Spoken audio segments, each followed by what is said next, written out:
बिस्मिल्लाहिर्रहमानिर्रहीम। सवाल: मैं ज़्यादातर मकरूज़ रहा, इसलिए मैंने बहुत कम कुर्बानी की है, जबकि मेरे और अखराजात ऐसे हैं कि मैं उनमें थोड़ा बहुत रद्द-बदल करके कुर्बानी कर सकता हूँ। कर्ज़ अपनी जगह पर है, जिसको रफ्ता रफ्ता अदा करता रहता हूँ, तो क्या मेरा ऐसी हालत में कुर्बानी करना सही होगा? जवाब: इन हालात में ये तो ज़ाहिर है कि कुर्बानी आप पर वाजिब नहीं। रहा ये कि कुर्बानी करना सही भी है या नहीं, इसका जवाब यह है कि अगर आपके हालात ऐसे हैं कि आप उस कर्ज़े को बसहूलत अदा कर सकते हैं, तो कर्ज़ लेकर कुर्बानी करना जायज़ बल्कि बेहतर है, वरना नहीं करनी चाहिए। सवाल: सुना है कि नाबालिग बच्चों पर कुर्बानी फ़र्ज़ नहीं। मेरा एक नाबालिग नवासा मेरे साथ रहता है, क्या मैं उसकी तरफ से कुर्बानी कर सकता हूँ? कुर्बानी सही होगी? अगर आपके ज़िम्मे कुर्बानी वाजिब है तो पहले अपनी तरफ से कीजिए, इसके बाद अगर गुंजाइश हो तो नाबालिग नवासे की तरफ से भी कर सकते हैं, मगर नाबालिग की बजाय अपने मरहूम बुज़ुर्गों की तरफ से कुर्बानी करना बेहतर होगा। सवाल: मेरा एक शादीशुदा बेटा अरब में रहता है, उसने ना हमको कुर्बानी करने के लिए लिखा, ना कुर्बानी के लिए पैसे भेजे, लेकिन हम वालिदैन ने उसकी मोहब्बत में उसकी तरफ से बकरा कुर्बान कर दिया। ये कुर्बानी सही हुई या गलत? जवाब: नफली कुर्बानी हो गई, लेकिन वाजिब कुर्बानी उसके ज़िम्मे रहेगी।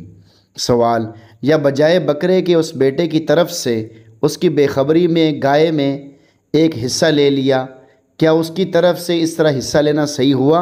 अगर गलत हुआ तो गाय के बाकी हिस्सेदारों की कुर्बानी सही हुई या गलत? जवाब: चूँकि नफली कुर्बानी हो जाएगी, इसलिए गाय में हिस्सा लेना सही है।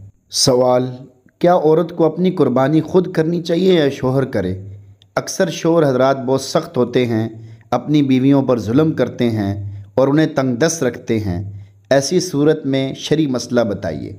जवाब: औरत अगर ख़ुद साहिब निसाब हो तो उस पर कुर्बानी करना वाजिब है, वरना मर्द के ज़िम्मे बीवी की तरफ से कुर्बानी करना ज़रूरी नहीं, गुंजाइश हो तो कर दे। सवाल: वालिद मोहतरम अच्छे ओहदे पर फायज़ हैं, पहली बीवी से माशाल्लाह 5 बहन भाई हैं, जिसमें 3 लड़कियां भी हैं, जबकि दोनों जवान भाई और एक बहन मुलाजमत में हैं। सौतेली माँ की 2 छोटी बच्चियां हैं, जो उसी घर में अलग अलग कमरे में रहती हैं। वालिद मोहतरम ने 2 बकरों की कुर्बानी की और दोनों बेटे एक बेटी ने गाय में हिस्सा लिया, जो कि तीनों गैर शादीशुदा हैं। अपनी कमाई से उन्होंने गाय में हिस्सा लिया था, जबकि दोनों नौजवान भाई कमा रहे हैं और वालिद भी अच्छी खासी इनकम ले रहे हैं। पूछना ये है कि क्या ये सब कुछ होने के बावजूद गैर शादीशुदा लड़की का कुर्बानी करना जायज़ है? बाप, बेटे और बेटी सब ने मिलकर 5 कुर्बानियाँ की हैं, क्या एक घर में 5 कुर्बानियाँ करना जायज़ है? जवाब: अगर बाप, बेटे और बेटियाँ सब बरसरे रोज़गार और साहिब निसाब हैं, तो हर एक के ज़िम्मे अलग अलग कुर्बानी करना वाजिब है। सवाल: हम 5 भाई हैं, तमाम शादीशुदा हैं, वालिदैन के साथ इकट्ठे रहते हैं। तमाम भाई जो कमा रहे हैं वालिद साहब को देते हैं, सिर्फ जेब खर्चा अपने पास रखते हैं, तो इस सूरत में हम पर कुर्बानी वाजिब होती है या नहीं?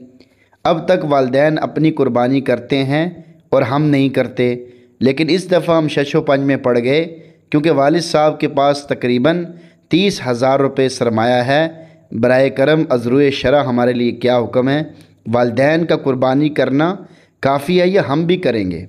जवाब: आपके वालिद साहब को चाहिए कि आप 5 भाइयों की तरफ से भी कुर्बानी किया करें, बल्कि 5 की बीवियों के पास भी ज़ेवरात और नकदी वगैरह अगर इतनी हो कि निसाब की मिकदार को पहुंच जाए, तो उनकी तरफ से भी कुर्बानियाँ होनी चाहिए।